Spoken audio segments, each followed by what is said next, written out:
Good morning, everybody. So, I have been asked on multiple occasions to find out a little bit more about healthcare in Cambodia, about doctors, hospitals, prescriptions. Now, thankfully, I haven't had any experience on that side of things, but one of my subscribers who came over in December of last year has. So today I'm going to sit down with him and he can explain to you his experience of what happened to him over here in Cambodia when he had a health problem. So thank you very much for agreeing to talk to me. I do appreciate you telling me your entire medical history. Did you just want to introduce yourself to everybody? Yeah, sure. My name is Mike, and I'm from the UK originally, from Cambridge, and this is my story about the whole hospital experience. What has happened to you? What was this mishap that you weren't planning on?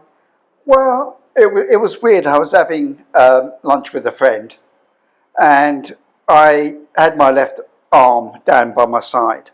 Yeah. And I sort of moved it a bit, but it felt as if that I'd been sleeping on it, if that makes sense. Oh, yeah, it like was numb. A dead arm. Yeah. It was a dead arm. And so I got up and I sort of got up and sort of moved about and sort of stretched about and stuff. But I knew that it was more than a dead arm. Yeah, so, just like pins and needles and tingles? Actually, it was more of a numbness to my arm. Okay. So as an example, my keys were in my left-hand pocket. So if I put my hand in my left-hand pocket, I could feel the keys because they were there, but I couldn't manipulate my hand to pick the keys up. Oh, scary. Yeah, so the first thing I did was pay the bill. And the second thing I did was I came back to the apartment. And I'm not sure why I came back, to be fair. But then I got a tuk-tuk straight up to Angkor Hospital, the private hospital, on Route 6. And as soon as I went in, it was like I sort of explained to them, sort of what it was really. Because I'm sort of old and bold, I was sort of aware of the symptoms of a stroke. Okay. And so that was my immediate thought. That was what it was. I went immediately into the emergency room. And they sort of put on a bed, and there was a couple of doctors and a few nurses, and what they did, they crushed up this medication, added a bit of water to it, and then sort of squirted that into my mouth. It was disgusting taste. But I wonder if that was aspirin or something. It was like a blue colour. And so what it was, or what it transpires was, it was like an immediate action for a stroke. So that sort of, it's like, I guess it's probably like aspirin, but more of a blood thinner than that. So just in case there was any clots or whatever. So I had that. Whilst that was happening, strangely enough, this young girl turned up with a visa machine. It's like, okay, before we start any treatment, the initial cost is $800, and it was like, okay, $800. Okay, that was the initial cost before they did anything. But immediately after taking that medication that they gave me, my arm was feeling a bit better. It was sort of had that sort of immediate action, really. Right. Okay. Yeah, so once I paid the $800, it took me to have an MRI. Okay. So I had an MRI, which I think I may have fallen asleep in. I mean, that's the first time actually that I've been hospitalised. In your life? In my life. And that's the first time I've obviously then had an MRI. But other than the loud noise, it was like, okay. So they sort of discussed, once they sort of had the results of the MRI, they said that I had a lesion on the brain.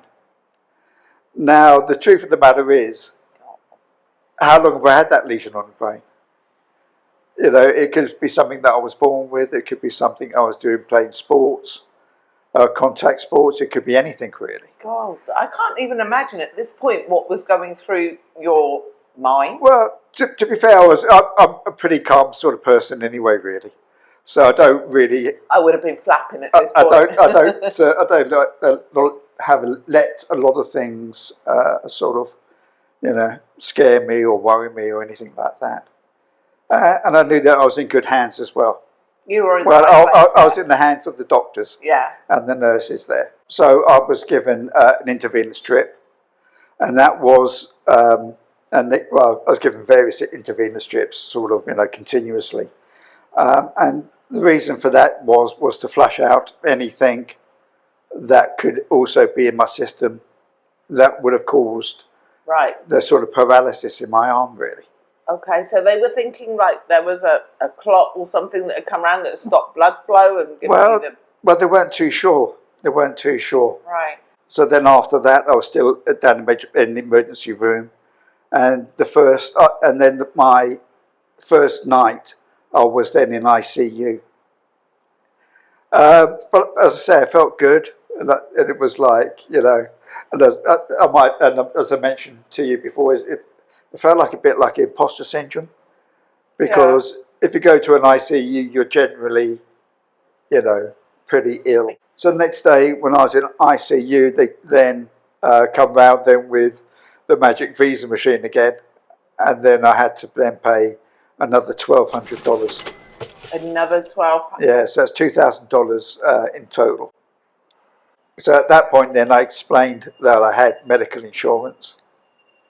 So they then had to give them then all the information, which luckily enough I had on my phone anyway, because access to my emails and stuff. What medical insurance company are you with, and do you recommend them? I was with a company called AllClear.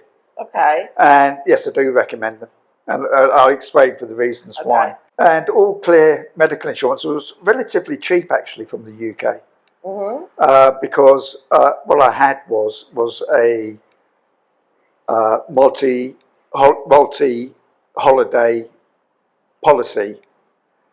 So that's multiple countries as well? Yeah, absolutely. Other than America. Okay. So they've got their own rules, and they're a lot more expensive. So if I was going to America, the treatment I had would have probably been 10, 20-fold in total cost. God, it's terrifying, isn't it? It is. So once, I was put in a private room, and I was given various drugs, aspirin, statins, more IVs, and a few other sort of other bits and pieces. But one of the strange things was when I had my scan initially, they said, "Oh, you got like a blocked sinus," and it was like, "We'll treat that also while we're here." And I said, "No, no, I'm looking at this bill going." No, exactly, because once they figure out actually that, you know, once they figure out you got insurance, then it's like, okay, we'll do this, we'll do this, we'll do this. Got a complete MOT. Got a complete MOT. I had a chest X-ray. I had 2 lots of bloods taken. I was put on a monitor, which every 2 hours took your blood pressure, and also had one of the connectors on my finger. Oh, for the pulse. Yeah. The pulse, to make sure that was okay. And that sort of went on a bit, really. I was given another invoice for another $2,300, which they said, you know, at some stage this will have to be paid. I said, well, and then I had to sign a form which basically said if the insurance don't pay, then I would pay for the total treatment myself. So, okay. So at that stage, obviously, I was pretty keen to be discharged. Yeah. When that was like about the 3rd or 4th day. And one of the third or 4th day? Yeah. Wow. How long were you in total? No, I was only in for 4 days. Okay. So it might have been the 3rd day. Okay. But then the insurance company, they were emailing me back and forth. if I go back slightly, actually, the Cambodian hospital couldn't find anything wrong with me. My bloods were good, my cholesterol's good, my pulse is good, my blood pressure's good. So they really couldn't find anything wrong with me. And they did a whole battery of tests. And they were happy to discharge me. Fabulous. But then but the insurance company decided in their infinite wisdom, and I think it's probably I can't say it's a good thing, but it's a duty of care. Okay. They decided that they were going to send me to the international hospital in Bangkok.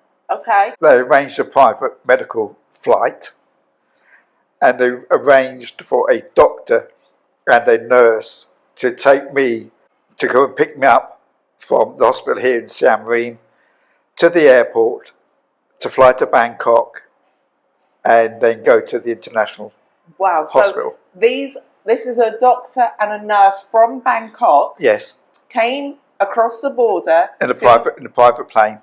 In a private plane. Private plane. To come and pick you up. Yes. In myself, I felt really good. I didn't have any headaches or dizziness or anything. I bet you're thinking, what are they not telling me at this point? No, I didn't really, because it was like, I felt as if I had imposter syndrome. Yeah. And I appreciate the sort of duty of care of the insurance companies is to make sure that you get the best. So, believe it or not, I was put in an ambulance. I was stretchered out, put in an ambulance, although I was walking wounded, blue lighted to the airport. Oh no! So I skipped customs and I skipped the passport control, but they had my passport anyway.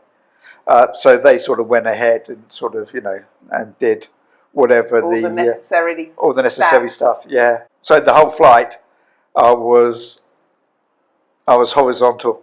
So it's like a private plane. I walked into the plane and I walked off the plane. Okay. But then I was put in a chair and then taken through like a VIP area because it was a private flight, and so there were customs there and there was immigration there as well.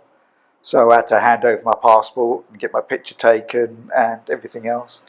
And then I was ambulance again, blue light again, to Bangkok International Hospital. I would have been flapping at this point. Private flights, blue lights, I would have been a mess.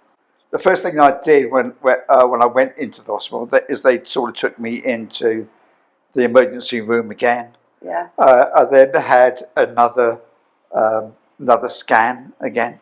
Okay. Is that like an MRI? And another MRI. Okay. I then had a chest X-ray again in the emergency room.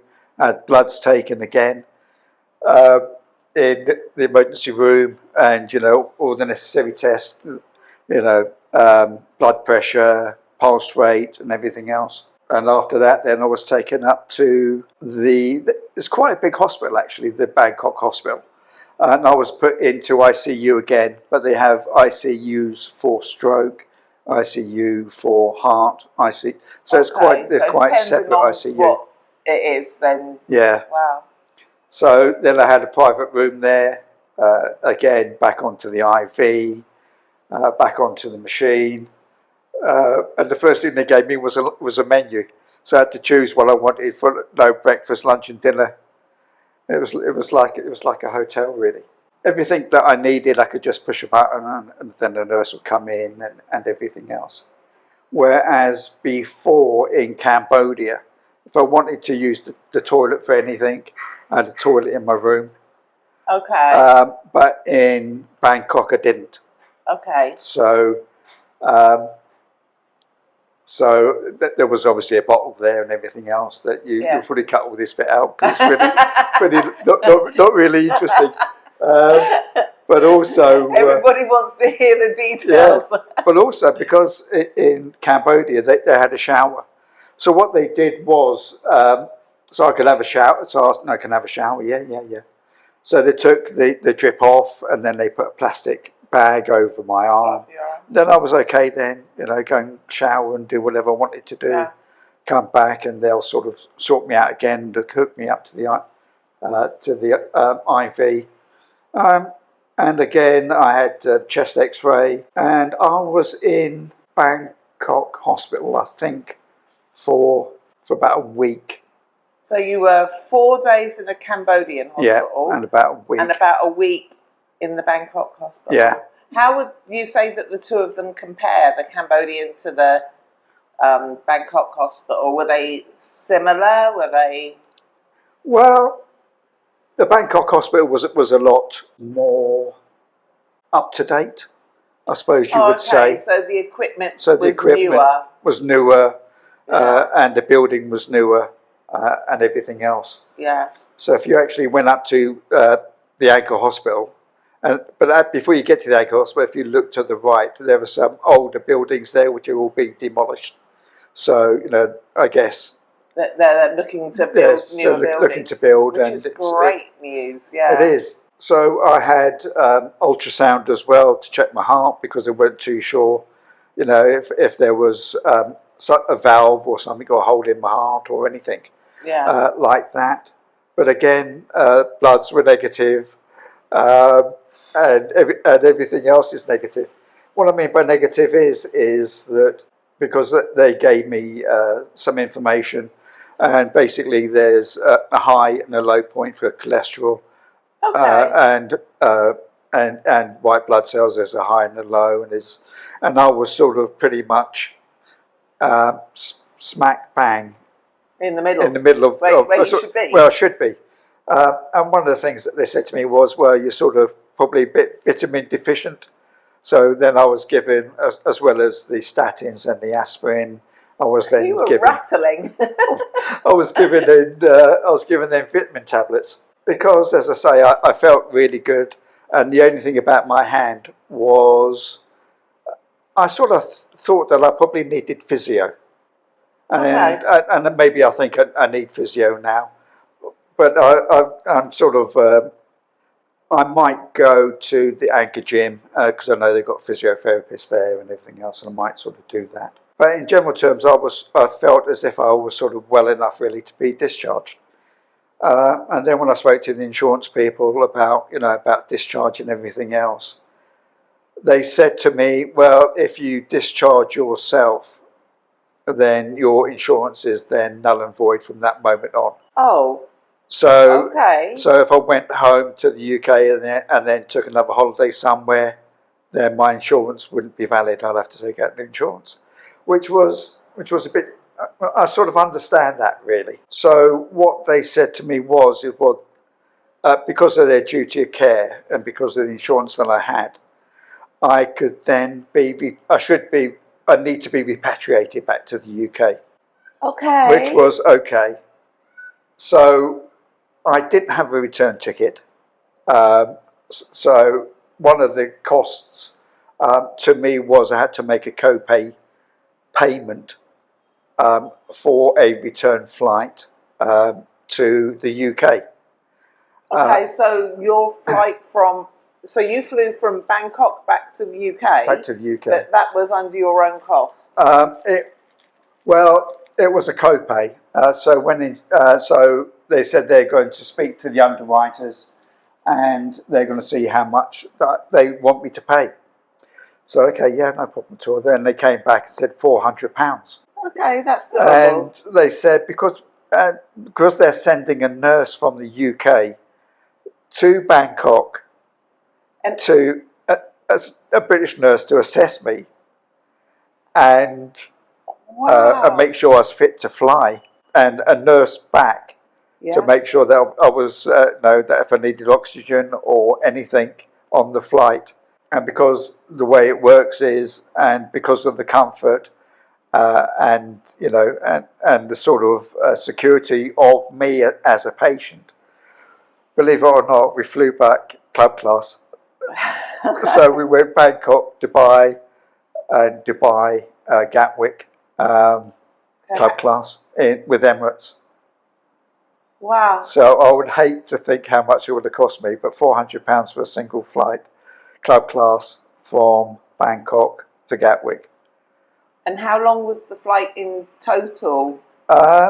With you said you went from Bangkok to Dubai. Yeah. And then So I think it's about 12, 13 hours anyway, whichever which way you go. But bearing in mind I had no chance of coming back to my apartment before I left.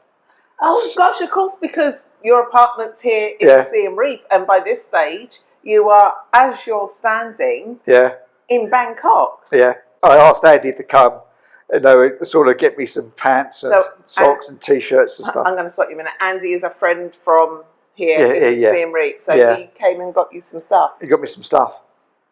Happy. But when I sort of, so as well as flying club class, you're allowed lounges as well. So although they couldn't find an issue in Cambodia, in Angkor Hospital, they couldn't find anything wrong with me. Yeah. And that was the same in Bangkok International Hospital. They couldn't pinpoint a particular reason why I had this sort of feeling. dead feeling in my arm, which I thought was the sort of sign of a stroke. Believe it or not, on the sort of last day in hospital in Bangkok at 6 o'clock in the morning, I had another chest X-ray at 6 in the morning, even though I was being discharged and leaving at 4 that afternoon. Wow. Okay. So anyway, got to the airport, and there was a wheelchair there, and I was in a wheelchair. Going to the check-in and everything else, and then with your nurse. with my nurse. She was very nice as well, actually. But literally, can you imagine that in the UK? Somebody goes, "We need a volunteer to go to Bangkok." I bet they're all like, "Me." Yeah, no, there's a private company. Okay, so it's not just they go round to the nurses. Hospitals. No. There's a private company who sort of arrange repatriation. Right. Okay, that makes sense. Basically a wheelchair then to the departure lounge, and it was like, okay, I need to go to the toilet. So, so I just got up. So I just got up.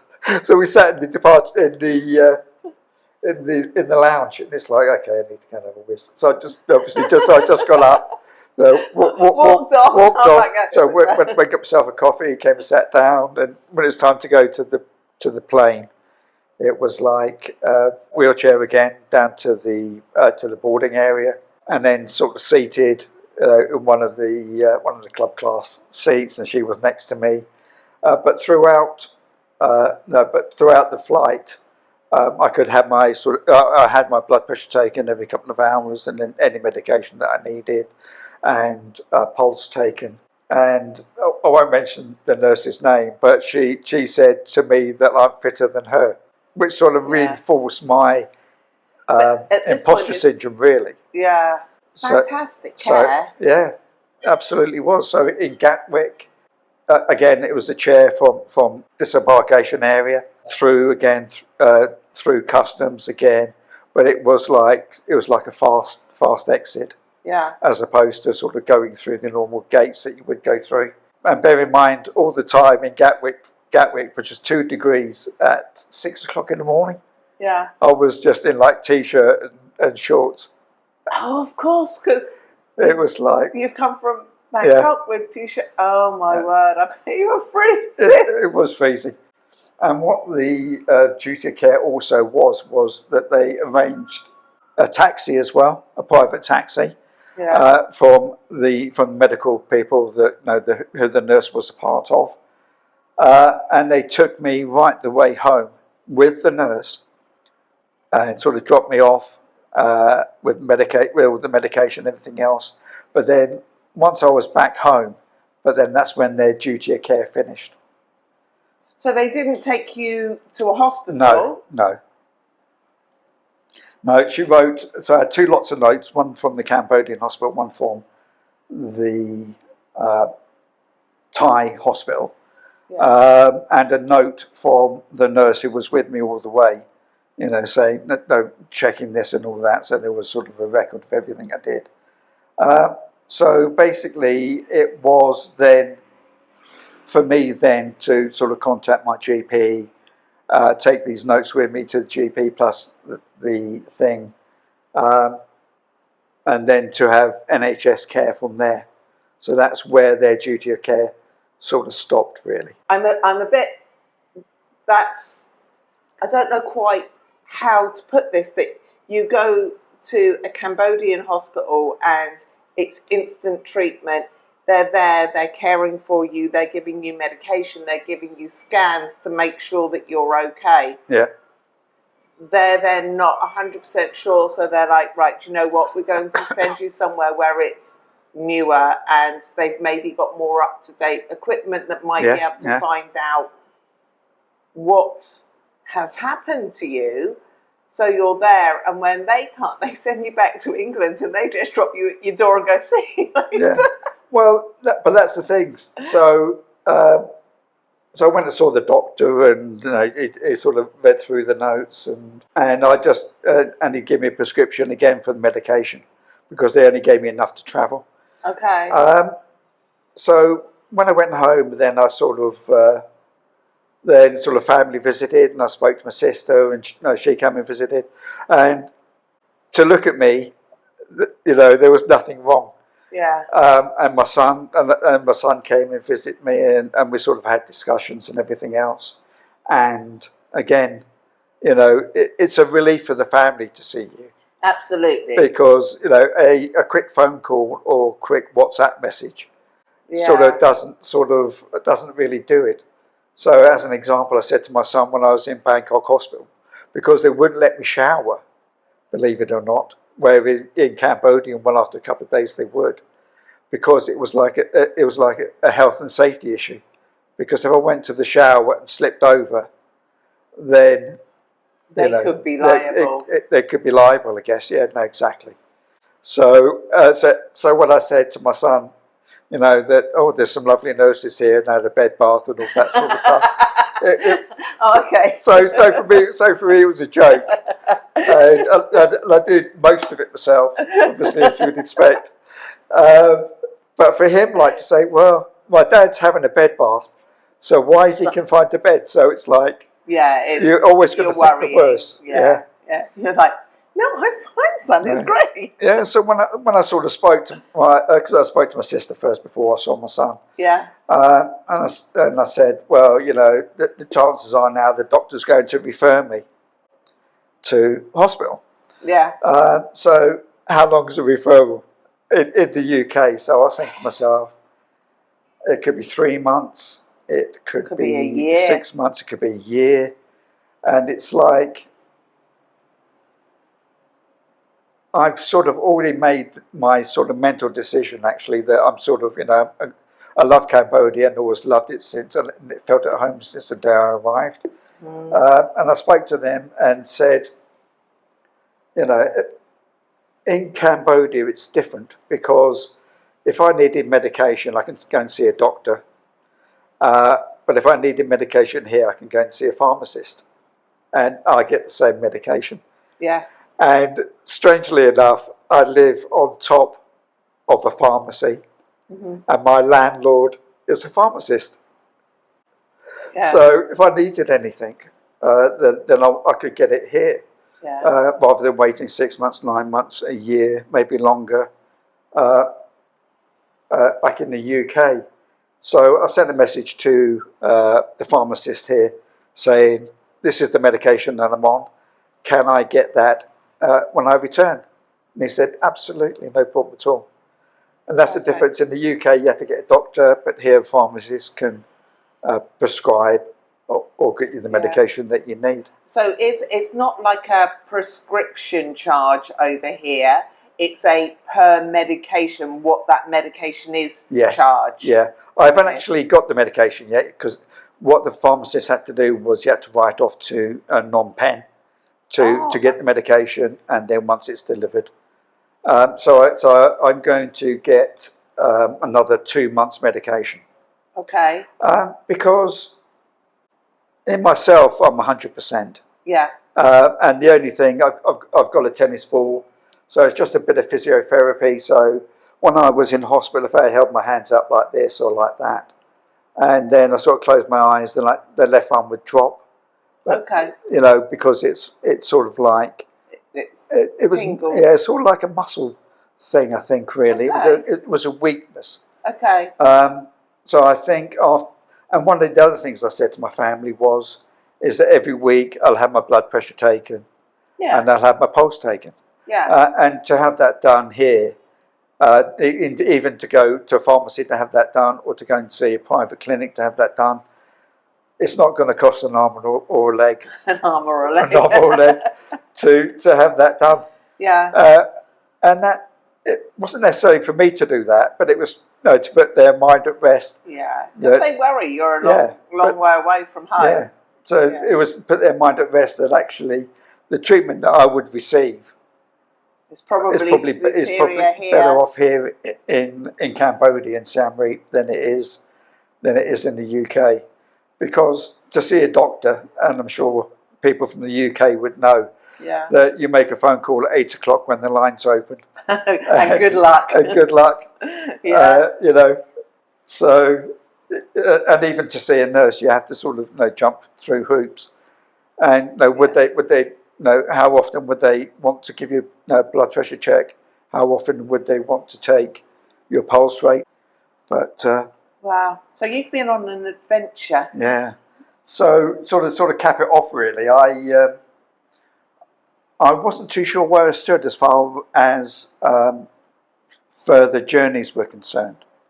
Oh, with your health insurance. With my health insurance. Yeah. So I rang them up and I said I had a TAI, which is transient. But it was the transient. It was, sorry, bear with me. Okay. It was the transient ischemic attack. So what they had to do, and I think it was probably in Cambodia as well as Bangkok, was they had to put a label on it. And I suppose, and what the label for a mini stroke is that. Okay. So although they couldn't find anything, they had to put a label on it, and that was the label. What it was. Yeah. Yeah. Yeah. So after your adventure with the hospitals, how do you feel about Cambodian and Thai hospitals and the care that you've received compared to if this has happened in the UK? I mean, what do you think that would have happened compared to what happened? I mean, the tests, No, but I think I had exactly the same test in Bangkok than I did in than I did in Siem Reap. Yeah. Except for ultrasound. That was the only difference between the two. Okay. And the doctor said in Thailand. So they were probably. Sorry, if I go back slightly. Yeah. In Cambodia. Yeah. The doctors were more interested in the whole of me. Yeah. But in Thailand, there was a doctor for blood, there was a doctor for heart, there was a doctor. Okay, so it was more specialised. More specialised for each as opposed to a general medical doctor. Cool. So would you say on the whole that you have had a good experience with Cambodian hospitals? I think so. Yes. Yes. Yeah. And you can. But if you don't have insurance, it can end up being very expensive. Yeah. Because the Cambodian hospital that I went to was a private hospital, as opposed to a public hospital. So there would be, I would imagine, a big difference in cost going private than there probably would have been using public. Okay. And I'm sure that there's a cost involved in public, but as to what extent that is, I wouldn't have a clue. Right, okay. The other thing that I want to ask you is, have you had a final cost from the insurance company of what everything, the Cambodian, the flight, the Bangkok, and then the repatriation back to the UK, have they given you yet a final cost of what it cost the insurance company? No, they haven't. But I know, because I've seen some paperwork, that my hospital bill in Cambodia for the 4 days was $8,000, and for the week in the Thai hospital that was $11,000. And I would imagine for a nurse to come out and go back, I wouldn't. I did. I couldn't hazard a Hazard a guess. guess as to that, yeah. And the private flight between Oh, gosh, of Cambodia course, yes. and Thailand as well. Yeah. I couldn't hazard a cost on that. And then the taxi then at the end to make sure that I sort of got home safely. In your shorts and your t-shirt. In my shorts and t-shirt. And I think by then I think it might have went up to 6 degrees. So it was a little bit warmer. Oh, bless you. And can you just say again the name of your insurance company and what particular policy, if there's a gold, bronze, so I don't know how it works. It was, the company was called AllClear, and the policy I had was a gold policy. Okay. But also to sort of finish off on when I rang them and sort of asked the question of, am I still insured? The answer was yes. But when I rang them up, they had to add this TIA onto my insurance, and that cost me a further £225 because I'd had this ischemic attack. Okay. Although it wasn't proven to be anything, because it was part then of my back history. Back history, yeah, exactly. Yeah. So they added that 200 onto your yearly cost. Yes. So that's how much your insurance has gone up. So say your insurance was like £200 a year, it's now £400 a year. Right, exactly. Okay. Wow. Well, I'm glad to see that you're fitting well and back in Siem Reap in Cambodia. Yeah, in the sunshine. Yeah, definitely. So thank you very much for talking to me and telling everybody, because I've had so many people turn around and ask, what are the Cambodian hospitals like? What is it like to be over here? So thank you very much for spending the time and telling us all about your little adventure. Okay.